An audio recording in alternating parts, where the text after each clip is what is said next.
Setelah skandal perselingkuhannya dengan Randy Kiarnet terkuak, Syahnaz Sadiqah seperti makan buah si malakama. Kalau diam, ibu mati, jika bicara, ayah celaka. Selama ini saat memilih bungkam, jutaan hujatan dan cibiran dimuntahkan kepadanya.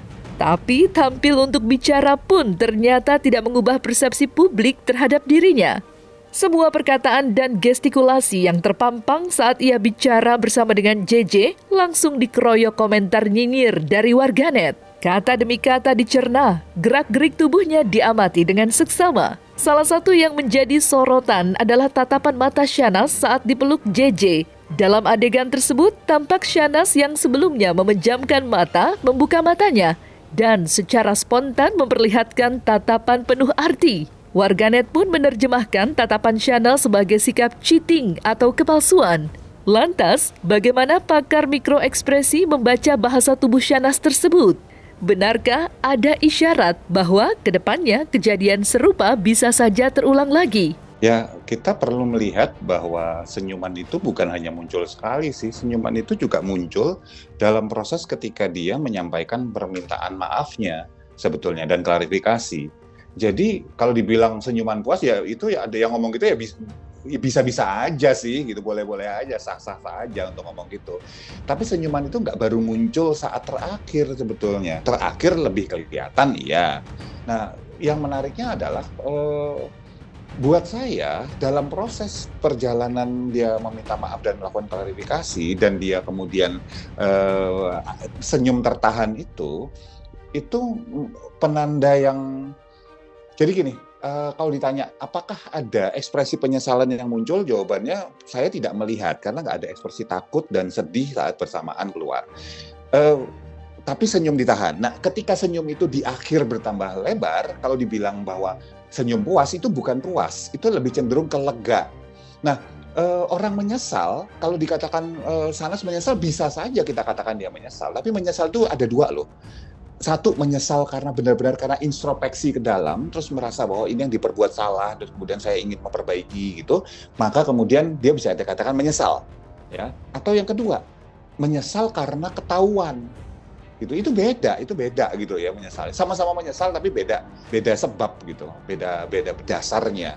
Nah, buat saya Syahnaz cenderung kepada yang kedua, sehingga dia pingin cepat-cepat berakhir gitu loh, menghadapi publiknya, permintaan maafnya, klarifikasinya, begitu selesai semua baru senyumnya lepas gitu. Bukan puas, tapi jadi lebih lepas karena sudah dianggap tanda petik sudah lewat dari masa terhimpitnya gitu, kesusahannya gitu, kepahitan yang dia sedang rasain gitu. Nah, apakah kemudian ini salah? Enggak, semua manusia itu punya yang namanya sistem pertahanan diri secara mental ya, self defense mechanism itu ada, dan semua orang pingin cepat-cepat selesai.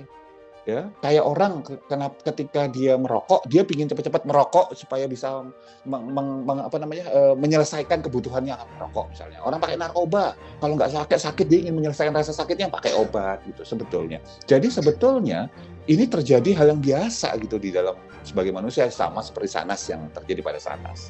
Buat saya lirikan yang ditampilkan oleh Syahnaz itu cuman berarti bahwa dia melihat ke arah kamera, udah titik, nggak ada apa-apa, nggak bisa diartikan apa-apa. Paling istilahnya dia memeluk gitu ya, kemudian melihat ke arah kamera sebagai penutup terakhir sebelum kameranya selesai gitu. Udah itu doang gitu. Kalau kita bilang bahwa itu lirikan cukup lah inilah segala macam, itu kan nampaknya kita nebak-nebak ya, kita suudzon loh itu gitu loh.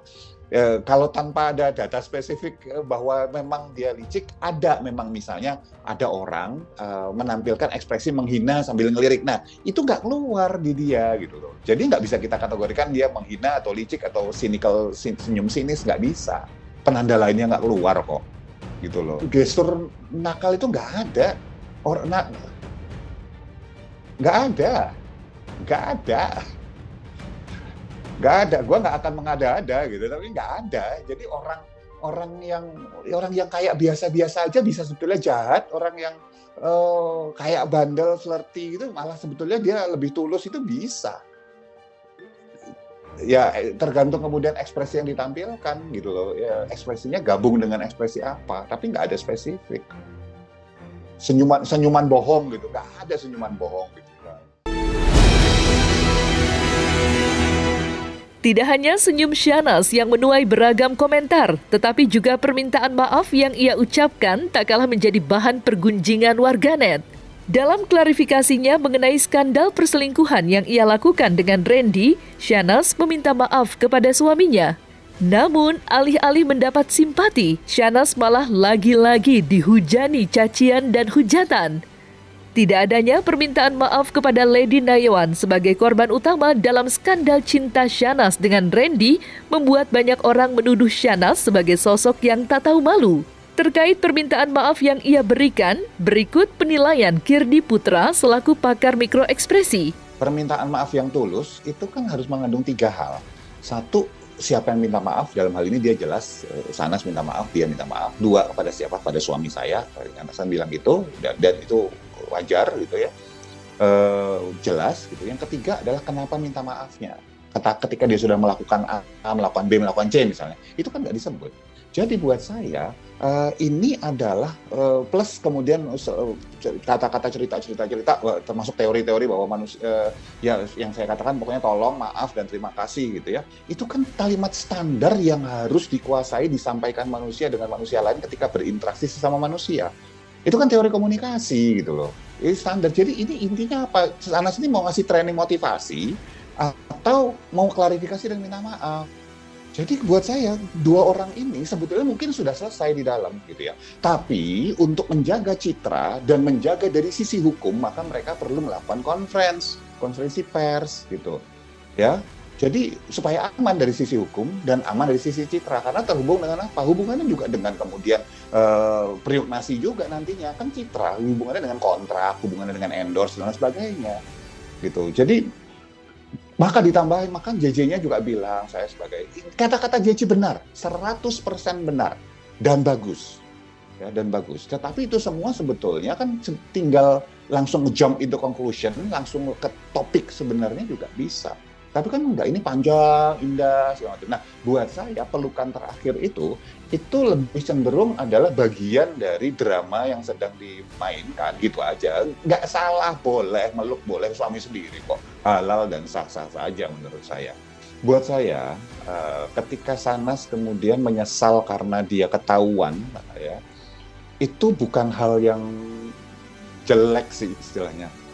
Semua orang juga akan kayak gitu kok, gitu loh. Kalau ketika ketahuan mereka nyesel dan sebagainya gitu. Yang perlu diwaspadai adalah nantinya. Jadi ketika dia ketika dia kemudian cuman minta maaf selesai sampai di sini, tapi tidak kemudian JJ dan Syahnaz. Sekali lagi ini 2 orang ya, 2 orang. It takes 2 for tango. Jadi untuk dansa, untuk nari itu butuh 2 orang. Nggak bisa orang nari sendirian gitu ya, kecuali hip hop gitu misalnya gitu, nggak dance waltz gitu misalnya, 2 orang, tango itu 2 orang gitu berpasangan. Nah artinya apa? Betul yang salah Syahnaz, ya pelanggaran komitmen iya Syahnaz, tapi ingat bahwa sisi satunya pasangannya juga punya andil di dalam proses itu terjadi. Sekali lagi bukan salahnya JJ, bukan, tapi JJ dan Syahnaz akhirnya harus memperbaiki hubungan mereka berdua.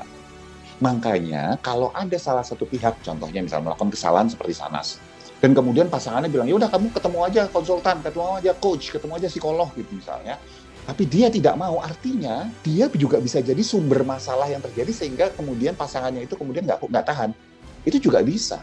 Maka ini proyek berdua, dan ini jangka panjang, nggak berhenti di setelah minta maaf, udah ya jangan ulangi lagi ya. Udah, andai kata dunia seindah itu, gitu kan. Andai kata sesederhana itu Ferguson, gitu kan. Tapi kan ini enggak. Jadi yang jelas, PR mereka berikutnya, JJ dan Syahnaz, dalam jangka panjang mereka selesaiin terus berdua. Benerin komunikasi, benerin pola mereka dalam hal membangun atensi, perhatian, dan kasih sayang. Itu harus didiskusiin berkala terus gitu. Dari sisi JJ-nya karena traumanya, dari sisi Syahnaz-nya karena dia kesalahan yang telah dilakukan dan bagaimana cara benerinnya.